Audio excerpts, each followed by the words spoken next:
Okay. Now turn to The section floor 2. plan below. Okay.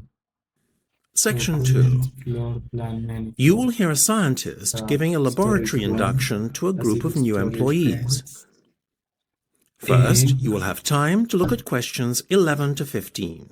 B, C, D, E, F, G. Unisex toilet, eye wash, emergency shower,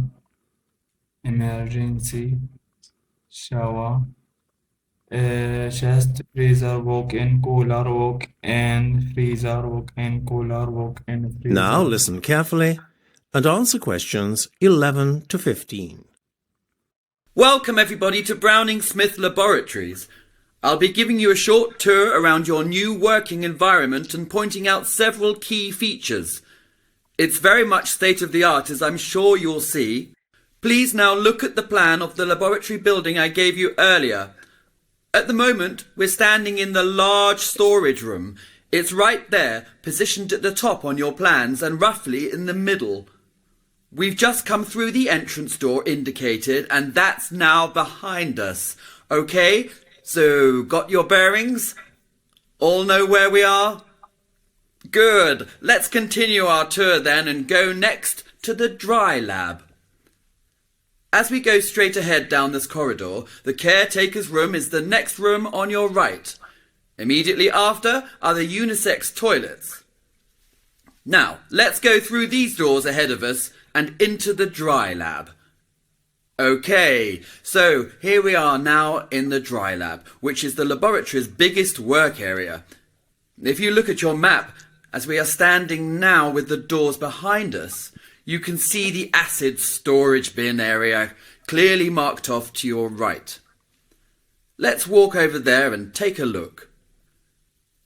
You can see on your maps that we're standing in the far end of the building now. The acid storage bins are a hazardous area, obviously. If one of you should accidentally come into contact with not only these stored materials, but any other hazardous substance, then please proceed immediately to the eye wash emergency shower area. That's just back where we came in, right after the doors opening onto the dry lab, on the outside corner of the unisex toilets. I think those are the main features this end of the lab, apart from the chest freezer and cooler you see off to your right as you're facing the acid storage bins. The cooler area is divided into two sections. Okay, let's go and see the rooms now at the other end of the building. Now don't turn off to your left. That's where we entered the lab, if you'll remember. The next entrance off to your left, however, is the wet lab, which, if you'll look on your plan, is adjacent to the large storage area, but can only be reached by this entrance. Let's pass on by this lab and the clean lab adjacent to it and make our way to the small storage area. It's the first room through these doors ahead of us now. Please hold the door open for the person behind you as we file through. Good. I think that's everyone here now. This is the small storage area. And now we are at this end of the building. There remains for me to show you only one other room. You can see two doors leading off this room. The one ahead is an exit which will take you outside the building. The other leads to the walk-in cooler. Oh, there is one more area I need to mention. That's the walk-in freezer. It can only be accessed by leaving the building entirely, either through the exit I just pointed out or the first entrance we came in. I hope that's all clear now. But you will soon become more familiar with the general layout of the laboratory building. Before you hear the rest of the discussion, you have some time to look at questions 16 to 20.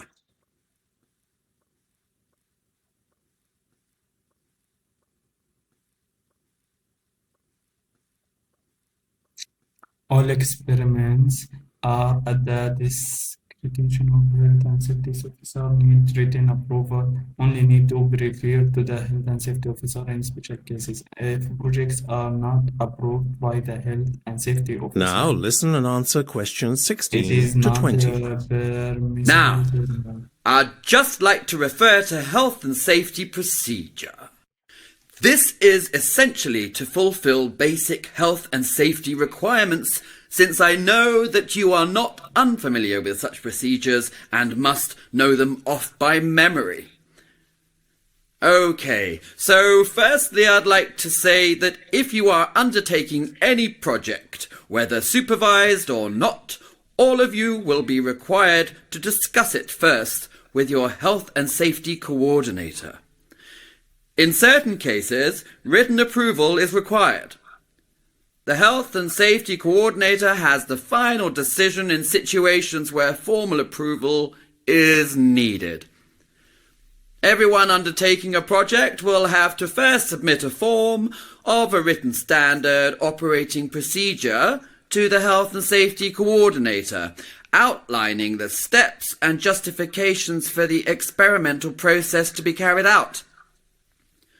Should the undertaking of a project not be granted initially, plans for the project, if satisfactorily amended, can be re-presented to the Health and Safety Coordinator for approval at a later date. Assuming acceptance of the undertaking of a project, strict laboratory procedures must be adhered to. Overalls and non-hazardous equipment can be kept in the large storage room. On no account can either laboratory clothing or samples be removed from the building itself. Obviously, the same goes for equipment that is portable. This way we can ensure that no cross-contamination can occur with samples or specimens kept in the laboratories. Finally, and this goes without saying, when hazardous materials are being handled, full protective equipment should be worn. Safety goggles and protective overalls are kept in the small storage room for this purpose. If using sharp contaminated objects, such as needles, these can be temporarily stored in clearly marked containers on your laboratory work surface. However, they must be disposed of by the end of the day in the waste disposal bins clearly indicated outside the laboratory building. These bins are to be found just outside the exit by the small storage room. In the event of fire, please make your way immediately to the nearest of the two exits, either by the small storage or large storage room that I pointed out earlier. All that remains for me to do is to welcome you all to the company and wish you good luck. That's the end of section 2. all experiments You have are half a minute to check your answers. description of health and safety officer need their written approval. Only need to be referred to the special case. Safety officer. And seeing that availability workers are fully aware of the health safety procedure. Okay. Okay.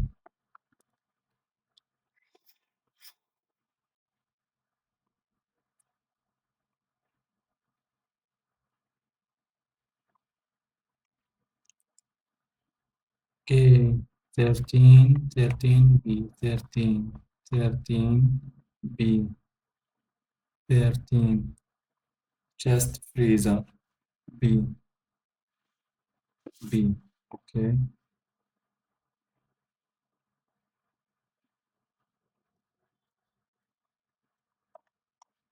Okay, 1819, 1819, BB, 1819. If projects are not approved by the health and safety officer, The project may be reconsidered if required alterations are made to the project. Okay, it is not permissible to remove samples and clothing from the laboratory. Okay. Environmental process to be carried out. Should the undertaking of a project not be granted initially, plans for the project, if satisfactorily amended, can be re-presented to the Health and Safety Coordinator for approval at a later date. Assuming acceptance of the undertaking of a project, strict laboratory procedures must be adhered to. Overalls and non-hazardous equipment can be kept in the large storage room. On no account can either laboratory clothing itself. Obviously, the same goes for equipment that is portable. This way we can ensure that no cross-contamination can occur with samples or specimens kept in the laboratories. Finally, and this goes without saying, when Okay.